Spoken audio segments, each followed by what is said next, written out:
My name is Chloe, and I am 28 years old.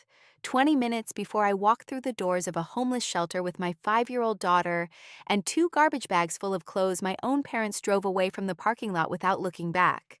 I had no money, no phone, no keys. I thought that was the worst moment of my life. But that shelter was hiding a secret my parents had buried for almost 30 years. Before we get into this story, let me know in the comments where you are watching from today. And if you have ever had someone you trusted completely break your heart, go ahead and hit that like button and subscribe, because this story is going to change the way you think about family and the people you believe you know best. I grew up in a small town just outside of Nashville, Tennessee, the kind of place where everybody waves at each other from their front porches, and the same families have been living on the same streets for 3 generations. My father, Gerald, was 58 years old. He managed a warehouse for a regional trucking company. He left for work before sunrise and came home smelling like diesel and cardboard. My mother, Diane, was 55. She worked the front desk at a dental office about 15 minutes from our house. She answered phones, filed insurance claims, and smiled at patients all day long. At home, she rarely smiled at me.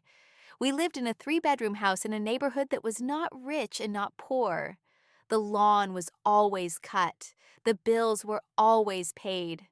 From the outside, we looked like any other family. But inside those walls, there was a coldness I could never quite name when I was growing up. It was not abuse, not exactly. Nobody hit me. Nobody screamed. It was more like a distance, a glass wall between me and my parents that I could see through but never break. I was their only child. You would think that would make me the center of their world, but it felt more like I was a guest in their house who had overstayed her welcome from the day I was born. My mother, Diane, almost never hugged me. She would hand me my lunch bag in the morning without making eye contact. She would sign my report cards without reading the comments my teachers wrote. I remember one time in 7th grade, I won second place in a school writing contest. I came home clutching that certificate like it was made of gold. I held it up and said, "Mom, look what I got." Diane glanced at it for maybe 2 seconds and said, "That is nice."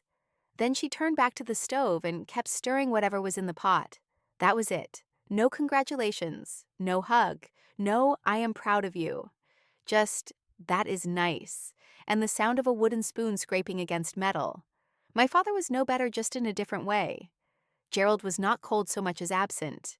Even when he was physically in the room, his mind was somewhere else. He sat in his recliner every evening with the newspaper open in front of his face like a shield. When I was 14, a group of girls at school started bullying me. They would knock my books out of my hands in the hallway and whisper things about me loud enough for me to hear.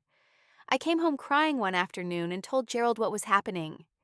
He put the newspaper down, looked at me and said, "You have to handle that yourself, Chloe. Nobody in this life is going to fight your battles for you." Then he picked the newspaper back up. I stood there in the living room for a long time waiting for him to say something else. He never did. So I learned early that if I wanted anything in this life, I had to earn it alone. I studied hard. I got good grades. I started working part-time jobs when I was 16. I bussed tables at a barbecue restaurant on weekends and saved every dollar I could. By the time I was 18, I had bought my first car with my own money. It was a beat-up 2003 sedan with a cracked dashboard and a passenger window that did not roll down all the way, but it was mine. I paid for it with tips and minimum wage paychecks, and nobody could take that from me. When I was 22, I met Marcus. He was 25, a licensed electrician working for a construction company that was building new apartments on the east side of town. He had broad shoulders, a gap between his front teeth, and a laugh that could fill up an entire room. He made me feel seen in a way my parents never had. When I talked, Marcus actually listened. When I cried, he held me. For the first time in my life, I thought I had found my person. I got pregnant within 6 months. It was not planned, but Marcus said all the right things. He said we would figure it out together. He said he was not going anywhere. He said our baby was going to have the kind of childhood neither of us had.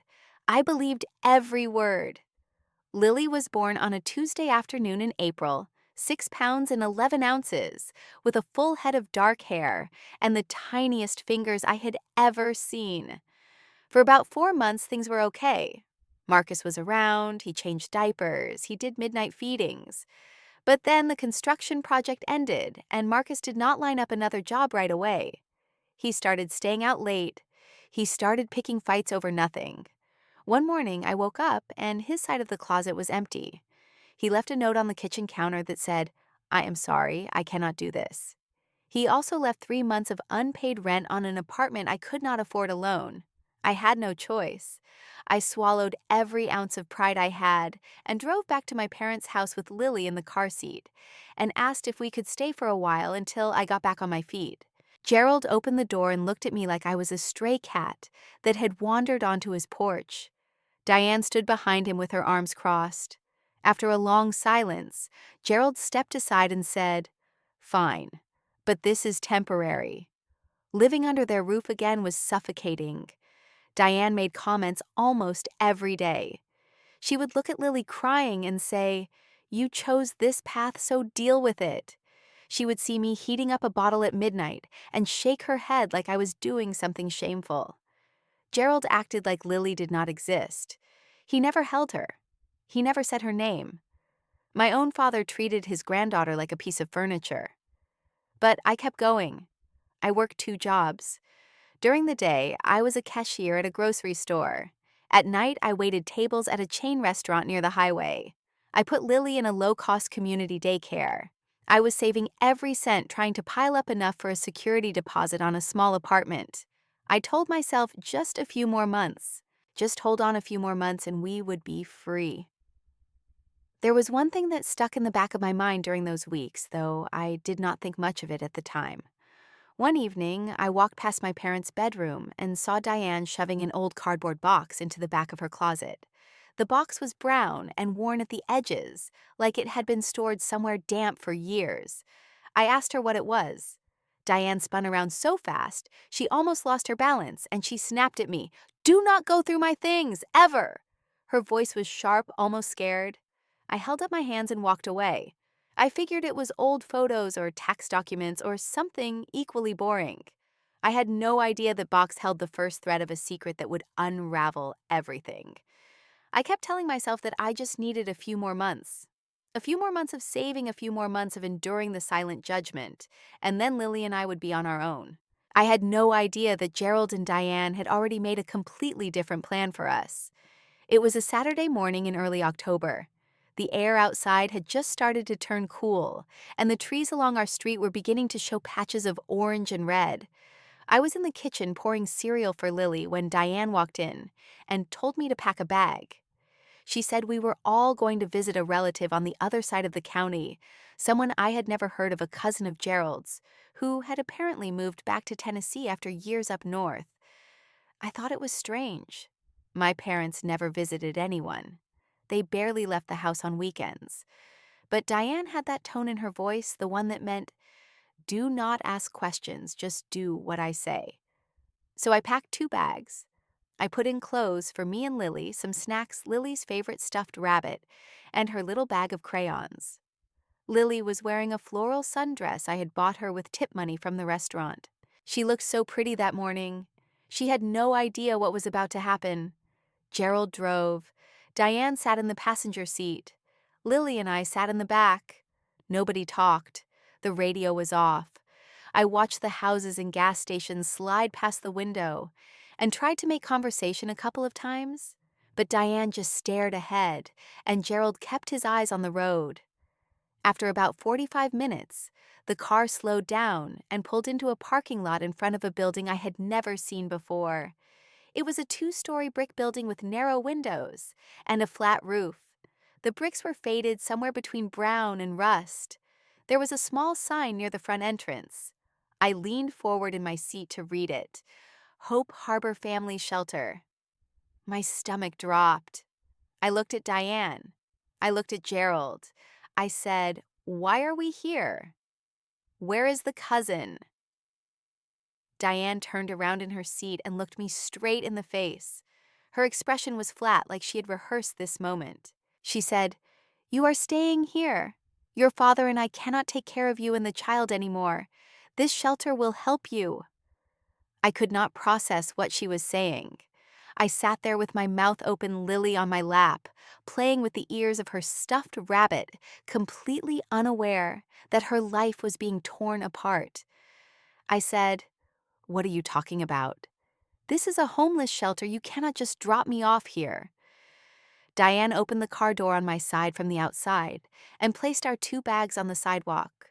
She said, "You are 28 years old, Chloe. You are a grown woman with a child. We have done enough. We have carried you long enough." I looked at Gerald. He would not turn around. His hands were gripping the steering wheel so tight his knuckles were white. I begged him. I said, "Dad, please, look at me. Talk to me." He finally spoke just one sentence without ever taking his eyes off the windshield. He said, "Listen to your mother." That was it. That was all my father had to say while abandoning his daughter and his grandchild in front of a shelter on a Saturday morning. Diane got back in the car. Gerald put it in reverse. I scrambled out of the backseat with Lily in my arms and stood on the sidewalk screaming for them to stop. The car pulled out of the parking lot and turned left onto the main road. I watched the taillights get smaller and smaller until they disappeared behind a row of trees. Lily tugged on my shirt. She looked up at me with her big brown eyes and asked, "Mommy, where are Grandma and Grandpa going? Are they coming back?" I did not have an answer. I stood there on the cracked sidewalk with 2 bags of clothes, $11 in my wallet, no phone because Diane had taken back the old one that was under her name, and no idea what to do next. After what felt like an hour but was probably only 5 minutes, I picked up the bags, shifted Lily onto my hip, and walked through the front door of Hope Harbor Family Shelter. The lobby was small and clean. There were plastic chairs lining one wall and a bulletin board covered in flyers about food banks and job programs. Behind a desk sat a woman named Patrice. She was black, maybe 45 years old, with short natural hair and warm brown eyes that looked like they had seen every kind of sadness but still chose kindness. She smiled at me like I was a person, not a problem. She handed Lily a juice box and a little cup of crayons without even being asked. Then she looked at me and said gently, "Take a breath, sweetheart. You are safe here." Patrice asked me basic intake questions. My name, my date of birth, my daughter's name and age, whether I had any medical needs, whether I was fleeing domestic violence. I told her no, not violence. I told her my own parents had just driven me here and left me. Patrice did not flinch. She wrote everything down, then picked up her desk phone and made a call. She said, "Noreen, I think you need to come to the front." I sat in that plastic chair, Lily coloring on a piece of scrap paper beside me, and I heard footsteps coming down the hallway. Steady, deliberate footsteps. The door at the end of the corridor opened, and the person who walked through it sent this whole story in a direction I never could have predicted. The woman who came through that door carried herself like someone who had spent decades holding other people together. Her name was Noreen Walsh. She was about 60 years old, white with silver hair pulled back in a neat bun. She had clear blue eyes behind wire-rimmed glasses and a calm, steady energy that filled the room the moment she entered. She was the director of Hope Harbor, and she had been running this shelter for more than 20 years. Noreen sat down across from me and introduced herself. She asked how I was doing, and I almost laughed at the question because the answer was so obvious. But she was not asking out of politeness. She was asking because she genuinely wanted to know. I told her the short version. My parents drove me here. They left me and my daughter. I have nowhere to go. Noreen nodded slowly and picked up the intake form Patrice had filled out. She started reading through it. I watched her eyes move down the page. And then something happened. When she reached the section that listed my parents' names, her face changed. It was not dramatic. It was not a gasp or a shout. It was more like a flicker. A shadow passed across her expression, and she went very still. She read the line again. Then she looked up at me and asked in a voice that was suddenly very careful. "Your mother's full name is Diane Louise Prescott, and her maiden name was Kirby. Is that correct? I was confused. I said, yes, that was right. Diane Louise Kirby before she married Gerald Prescott. Noreen set the form down on the table and pressed her hands together like she was trying to decide how much to tell me. She said, Chloe, I need to check something. Please wait here for a few minutes. Then she stood up and walked down a hallway I had not noticed before, toward a door marked Records. She was gone for maybe 10 minutes. Lily was still coloring happy and oblivious, drinking her juice box. Patrice sat behind the desk and gave me a reassuring nod, but I could tell she was curious too. Nobody knew what Noreen had seen in that form that made her react that way. When Noreen came back, she was carrying a manila folder. The folder was old. The edges were soft and frayed, and the paper inside had turned the color of weak tea. She sat down across from me again and placed the folder on the table between us. She opened it carefully like she was handling something fragile. She said, Chloe, 28 years ago, a young woman came to this shelter. She was 19 years old and 7 months pregnant. Her own family had thrown her out of the house because she was having a baby outside of marriage. She had nowhere to go. We took her in, we cared for her, and she gave birth to her baby right here in this building. That young woman's name was Diane Kirby. The room tilted. I gripped the armrest of my chair and tried to breathe. I said, that was my mother. Noreen said yes, and the baby she gave birth to here was you. I could not speak. I could not move. My mother had been in this exact shelter. She had been pregnant alone, abandoned by her own family. And she had given birth to me in this very place. And now, 28 years later, she had driven me to the same building and left me here with her grandchild. The circle was so cruel, it almost did not seem real. Noreen reached into the folder and pulled out a photograph. It was a Polaroid, the kind with the white border around the edges. The colors had faded over the decades, but I could still make out the image clearly. It showed a young woman barely out of her teenage years, standing in front of the shelter entrance. She was thin with tired eyes and messy hair, and she was holding a newborn baby wrapped in a pale yellow blanket. On the back of the photo, someone had written in blue ink, Diane and baby Chloe, March 15th. That was my exact date of birth. I held that photograph in my hands and stared at it. That was my mother at 19. That was me on the day I was born. We were standing in front of the same building where I was sitting right now.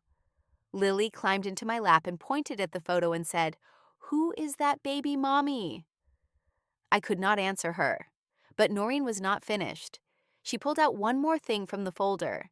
It was a letter handwritten on lined notebook paper, the ink slightly smudged in places. It was dated the week before Diane left the shelter. It was addressed to Noreen, and it was a thank you letter. In it, Diane thanked Noreen and the staff for saving her life and her baby's life. She wrote about how scared she had been when she arrived, and how grateful she was for every meal, every blanket, every kind word. And then near the bottom of the letter, there was one line that broke me open completely. Diane had written, "I promise I will never let my daughter go through what I went through. She will always have a home." I read that line over and over. I read it until the words blurred. My mother had made that promise 28 years ago, standing in this shelter, holding me in her arms. And she had broken it in the most complete way a person possibly could. She did not just fail to protect me. She brought me back to the exact place she had escaped from, and left me there on purpose. I broke down. I cried in a way I had not cried since Lily was born. Deep, ugly, shaking sobs that I could not control. Lily got scared and wrapped her little arms around my neck and whispered, "It is okay, Mommy, it is okay." Noreen moved her chair next to mine and put her hand on my back. She did not say anything for a long time. She just let me cry. When I finally caught my breath, she said quietly, "Chloe, you are not alone. This place helped your mother when she needed it, and this place is going to help you now.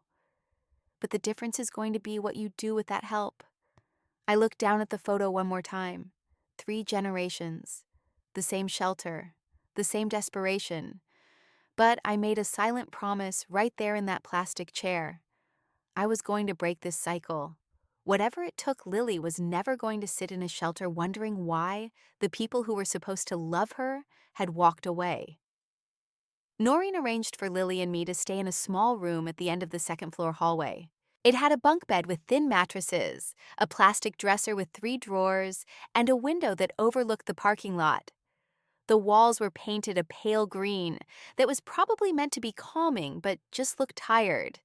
There was a small lamp on a shelf and a poster on the wall that said, "Every storm runs out of rain." I stood in the doorway holding our 2 bags and thought, this is it. This is my life now. That first night was one of the hardest of my entire existence. Lily could not sleep. She kept sitting up in the bottom bunk and asking when we were going home.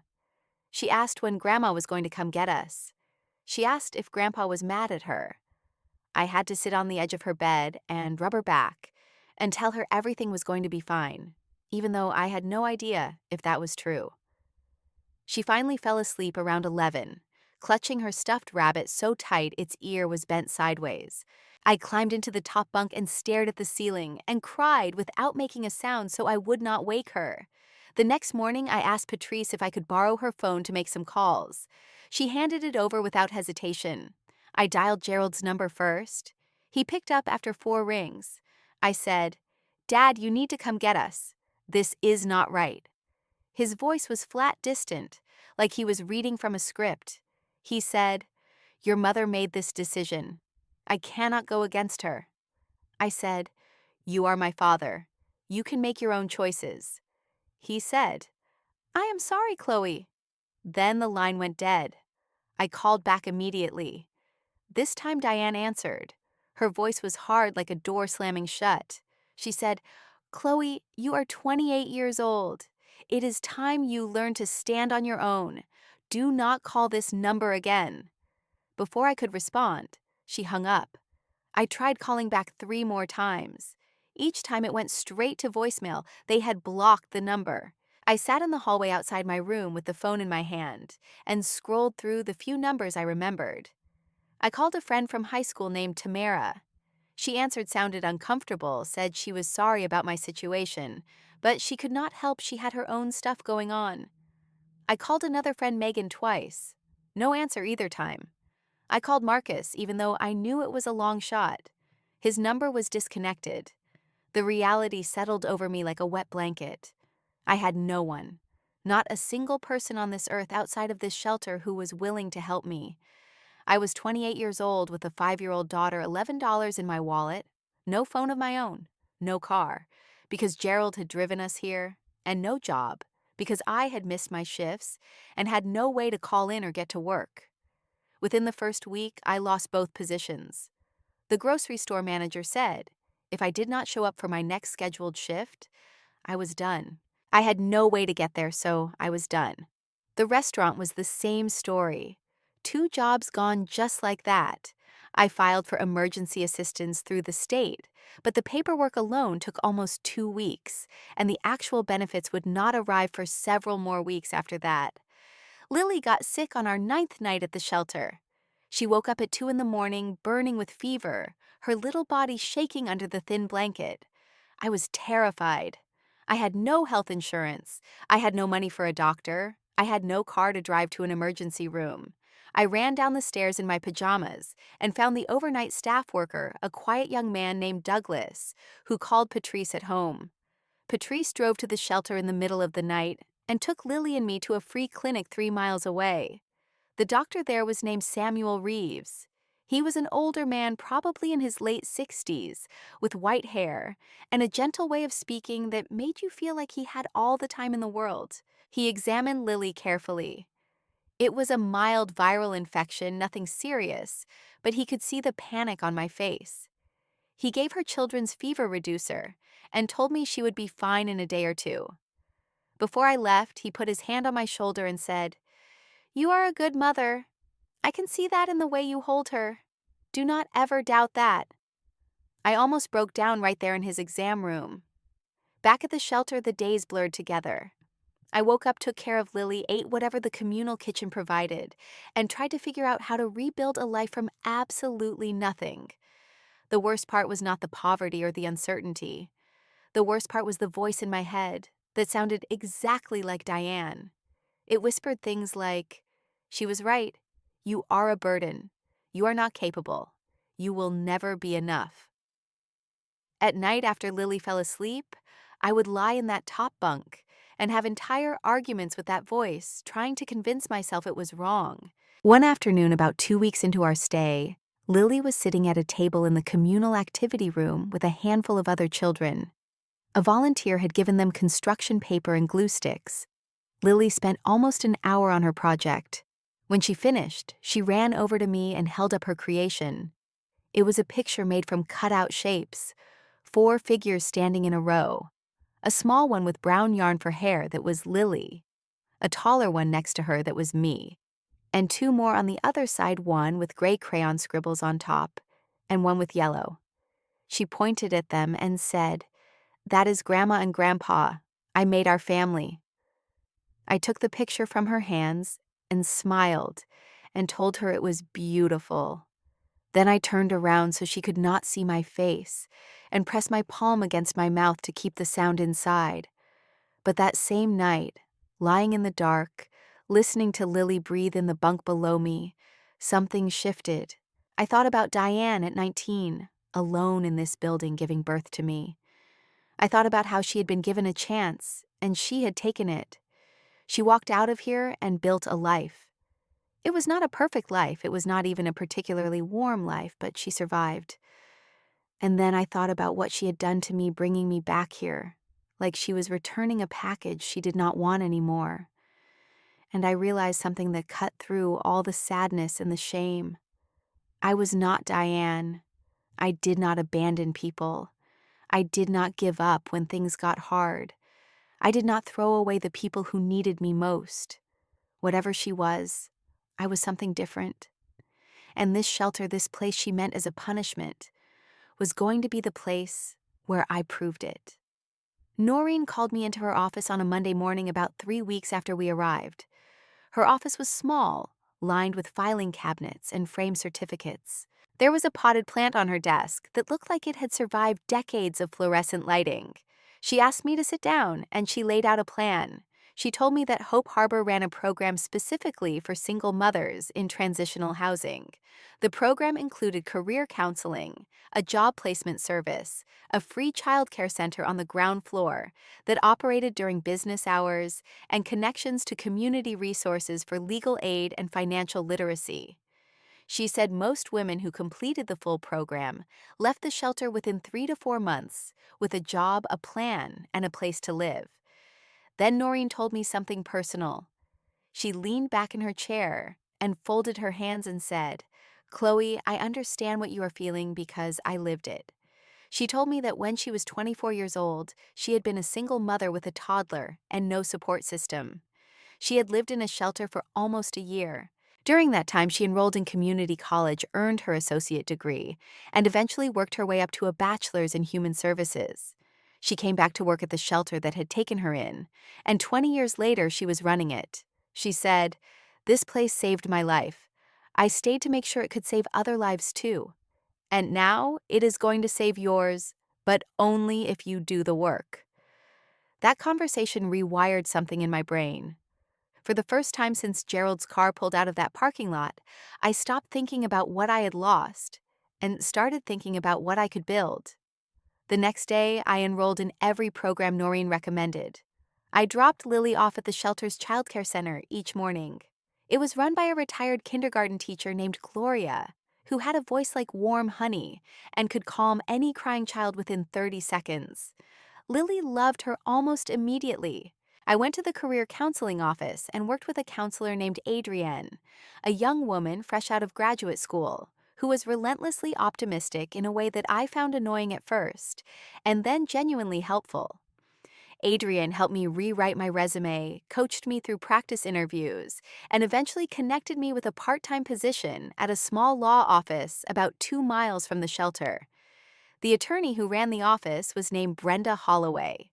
She was around 50, a compact woman with reading glasses permanently perched on the tip of her nose, and a habit of speaking in short, efficient sentences. She did family law, mostly divorces and custody cases, and the occasional estate dispute. She needed an administrative assistant to answer phones, organize files, and manage her calendar. The pay was modest but steady, and the hours fit around Lily's childcare schedule. Brenda interviewed me in her office, which was cluttered with case files and smelled like coffee and printer toner. She asked me direct questions. Why did I want the job? What was my situation? Where did I see myself in a year? I told her the truth. All of it. The parents who abandoned me. The shelter. The 5-year-old daughter who depended on me for everything. Brenda listened without interrupting, and when I finished, she said, I do not care where you are coming from. I care about whether you are going to show up and do the work. I said I would. She hired me on the spot. Within a week, I had a routine. Wake up at 6, get Lily dressed and fed, walk her to the childcare center by 7:30, catch the bus to Brenda's office by 8:15, work until 4, bus back, pick up Lily, dinner in the communal kitchen. And then after Lily went to sleep, I sat at a table in the shelter's small computer room and worked on an online bookkeeping certificate through a free program Noreen had connected me with. During those weeks, I also found something I had not expected to find in a homeless shelter: friendship. Her name was Janelle. She was 32, black with close-cropped hair and a laugh that came from deep in her belly. She had come to Hope Harbor with her 7-year-old son, Deshaun, after fleeing a violent marriage. Her husband had broken her wrist twice and cracked 2 of her ribs before she finally packed a bag in the middle of the night and ran. Janelle and I fell into an easy partnership. We took turns watching each other's kids when one of us had an appointment or needed a break. We shared whatever extra food we had. When the shelter served something the kids did not like, Janelle would improvise in the communal kitchen. One afternoon, she taught me how to make cornbread from scratch using her grandmother's recipe. It involved buttermilk and a cast iron skillet, and a specific amount of sugar that Janelle measured by instinct rather than cups. Lily and Deshaun sat on the kitchen counter, eating the crumbs before the bread was even cool. I heard Lily giggle, a real full unguarded giggle, and I realized it was the first time I had heard that sound in weeks.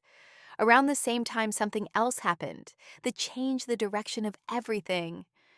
I had been telling Brenda bits and pieces of my story during quiet moments at the office. She was not the type to pry, but she listened carefully. And one afternoon, she said something that made me stop filing and turn around. She said, Chloe, have your parents ever used your name on any financial accounts? Because if they have, you may have rights you do not know about. I told her I did not think so. But something nagged at me. I remembered the box in Diane's closet, the one she had been so desperate to hide.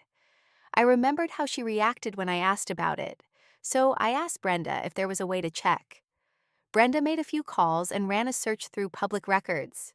A few days later, she called me into her office and closed the door. She had a printout on her desk. She turned it toward me and pointed at a line highlighted in yellow. It was a savings account at a regional bank. The account had been opened 20 years ago. The primary name on the account was mine, Chloe Ann Prescott. The account held roughly $14,000. It was money from my maternal grandmother, a woman named Ruth Kirby, who had passed away when I was 10 years old. Ruth had left a small inheritance specifically for me, and Gerald and Diane had deposited it into this account. They had never told me it existed, not once. Not when I was struggling to pay rent. Not when Marcus left me with unpaid bills. Not when I was working 2 jobs to save enough for a security deposit. They sat on my grandmother's gift and let me drown. I stared at that printout until the numbers blurred. $14,000. It was not a fortune, but for someone sitting in a homeless shelter with $11 in her pocket, it was the difference between staying stuck and building a life. And the fact that my grandmother, a woman who had always been kind to me, who used to braid my hair and tell me I was going to do great things, had left that money for me specifically. And my own parents had hidden it. That was a betrayal that went deeper than the shelter, that reached all the way down to the bone. I did not rush. That was the one thing I promised myself. I was not going to act out of anger. I was going to act out of clarity. Brenda walked me through the legal situation. The account was in my name. I was the legal owner of those funds. Gerald and Diane had no grounds to withhold access. Brenda helped me draft a formal letter, addressed to both of them, requesting that they cooperate with the transfer of the account into my sole control. The letter was polite but firm, and it included a paragraph that stated if they did not comply within 30 days, I would pursue legal remedies. We sent the letter certified mail. 5 days later, my phone rang. I had a phone by then, a prepaid one I bought with my first paycheck from Brenda's office. It was Gerald. His voice was tight, almost shaking, but not from sadness, from anger. He said I was ungrateful. He said that money had been set aside for an emergency and they were keeping it safe for me. I said, an emergency like being homeless with your granddaughter. That kind of emergency. He did not have an answer for that. He told me I was making a mistake. I told him the only mistake was trusting them. He hung up. 2 days later, Diane called. This time she did not yell. She cried. She said she had given up everything for me. She said she had sacrificed her youth, her body, her dreams. She said I was an ungrateful child who did not understand how hard it was to be a mother. Then she played her final card. She said, I lived in that shelter, Chloe. I know how terrible it is. I only brought you there because I wanted you to learn to be independent. I let her finish. I did not interrupt. And then I said something I had been holding inside for weeks. I said, Mom, I found your letter, the one you wrote to Noreen before you left Hope Harbor 28 years ago. You wrote that you would never let your daughter go through what you went through. You promised. And then you drove me to that same building and dropped me off, like I was something you did not want anymore. So do not talk to me about sacrifice. Do not talk to me about love. You broke the only promise that mattered. The line was silent for a long time. I could hear Diane breathing. Finally, she said, I did what I thought was best.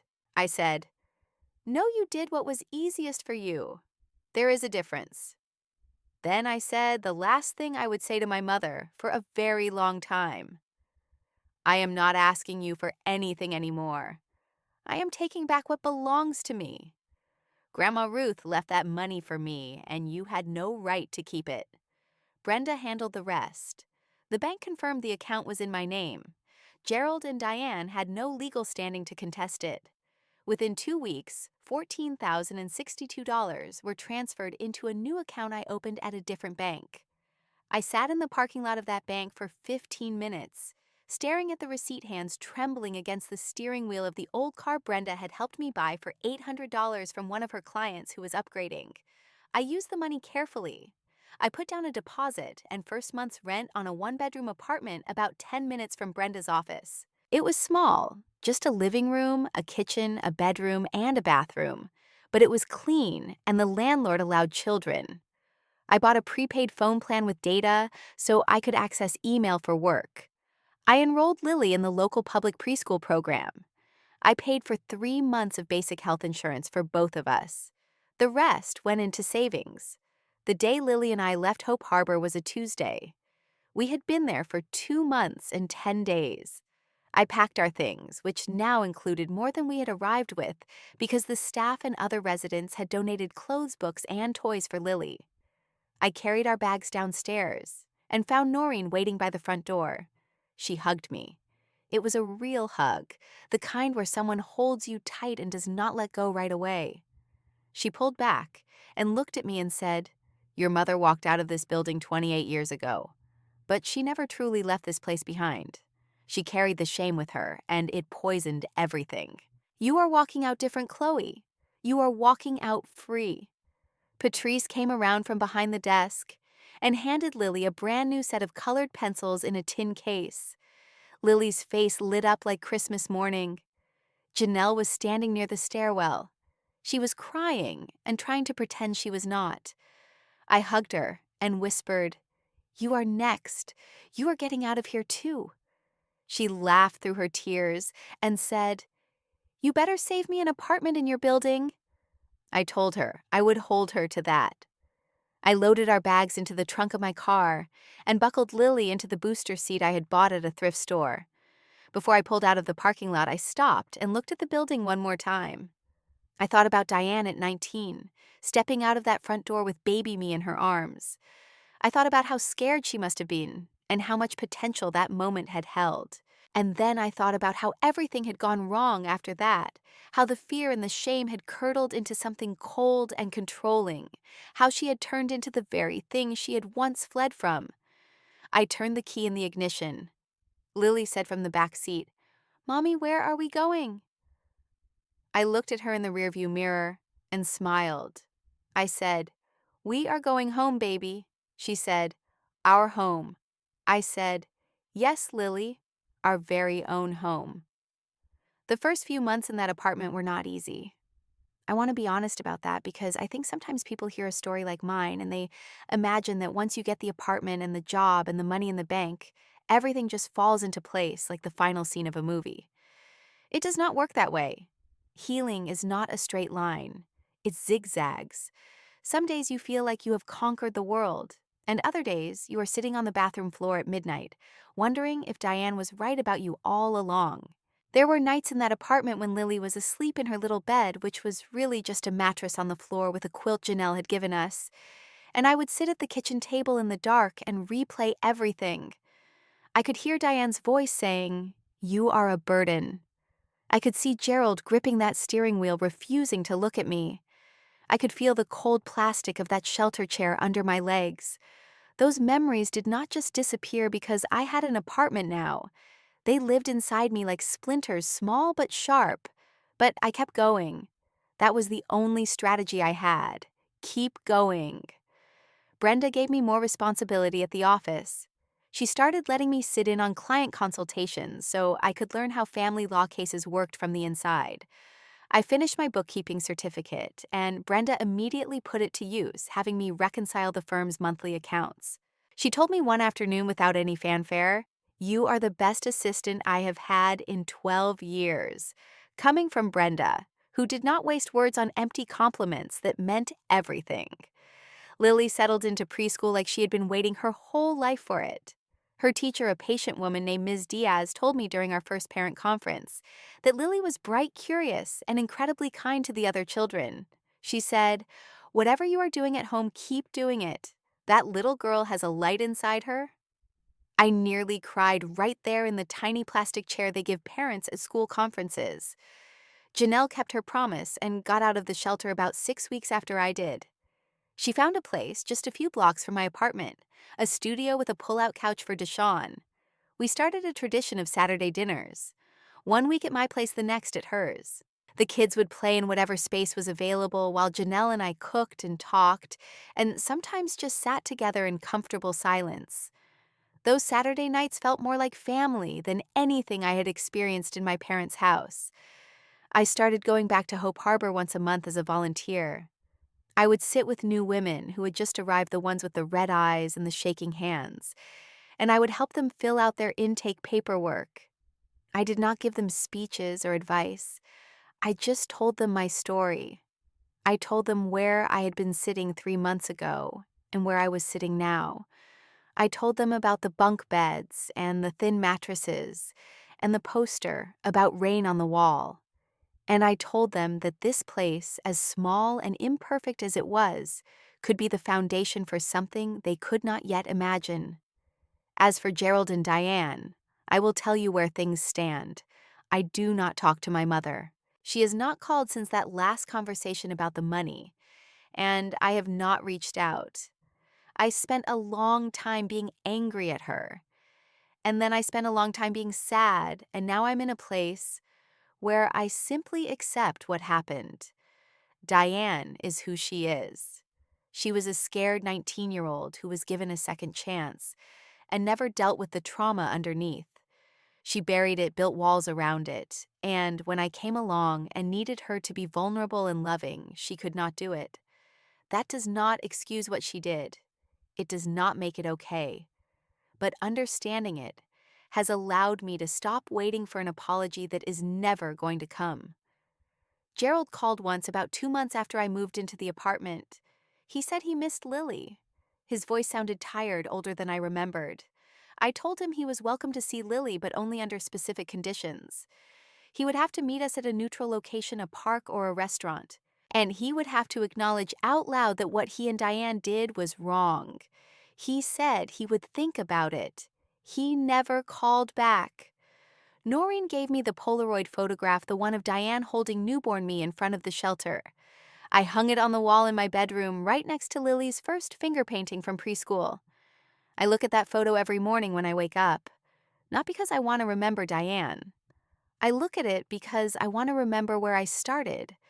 I want to remember the 19-year-old girl who had nothing and was given a chance, and the 28-year-old woman who had nothing and gave herself a chance. I look at that photo to remind myself that the cycle is broken. It ends with me. The biggest lesson I have learned through all of this is something I wish someone had told me years ago. People say that blood is thicker than water. People say family comes first. People say you owe your parents everything because they gave you life. But I learned that family is not defined by DNA or last names or obligation. Family is the people who choose to stay when everything falls apart. Noreen chose to stay. Patrice chose to stay. Janelle chose to stay. Brenda chose to stay. Dr. Reeves chose to stay, even if it was only for 20 minutes, in a free clinic on a cold night. Those people are my family. They chose me when the people who were supposed to love me unconditionally decided I was not worth the trouble. And the most important thing I have learned is this: you do not have to hate the people who hurt you in order to be free from them. Freedom does not come from anger. It comes from the moment you stop waiting for someone to love you the way you need, and you start giving that love to yourself. It comes from the moment you stop asking permission to live your own life. Diane spent her whole life carrying the weight of what her family did to her, and instead of putting it down, she passed it to me. I am putting it down. Right here. Right now. It stops with me. Last week, Lily and I were lying on her bed reading a book before lights out. She put the